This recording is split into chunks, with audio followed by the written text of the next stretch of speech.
So hindi pa tayo nakabihis guys kasi nag-aasikaso pa tayo sa kusina. Which is, yun nga yung lulutuin natin ngayon or magiging handa natin ngayong Pasko guys. Galo kasi ubi pa si boss eh. Laki kasi niyan guys kaya hirap na hirap siya magtago. So first time ko matitikman ito. Hindi, second time na no? First time. Second time.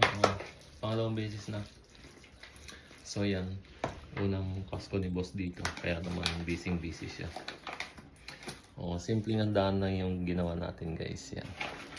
So sabi ko nga, yung mga handa namin na yan, iakyat namin dun sa taas kila ate, kila kuya kasi may Christmas party kami mamayang ganap. So exchange gift, tingnan natin kung ano pa mga mangyayari mamaya. Pero marami ring handa dun sa taas guys. Kasi sabi ko nga, first Christmas niya dito sa New Zealand. Mas gusto pa nga sana niya maraming lutuin kaso nga lang, diba, parang pagod. Pagod lang talaga na magluluto. Pero which is all goods naman na lahat yan guys. Sabi ko nga marami pa naman ding handa sa taas. Pag sasama-samahin namin lahat, tapos nagluto rin si Rex ng leche plan tsaka maha. Ang maha na niluto ni Rex. Ayan. Maha and leche plan guys. Yan. Diba? So yun naman yung handa ni Rex. Kumbaga parang yun. Kanya-kanya kami nakatoka. Pero yun. Yeah. Ganun lang, simpleng salo-salo lang dito sa ibang bansa guys yung gagawin namin. Unlike pag nasa Pilipinas talaga tayo. Diba? Kaya nga sabi ko nga, mararanasan ni boss yung unang Christmas dito. Ibang iba sa Pilipinas. Yan, tinitikman niya kung okay na. Yan, ibang iba talaga sa Pilipinas guys. Totoo naman yun. Oo.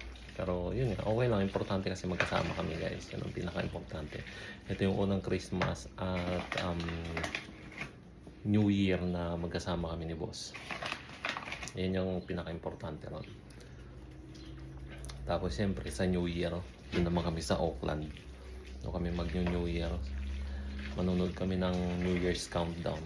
Kaya ando kami sa Auckland kalat-kalat. Pero mag-iikot muna kami ron sa Auckland. 3 days kami ron guys. Ito yung handa natin ngayon gawin ni boss.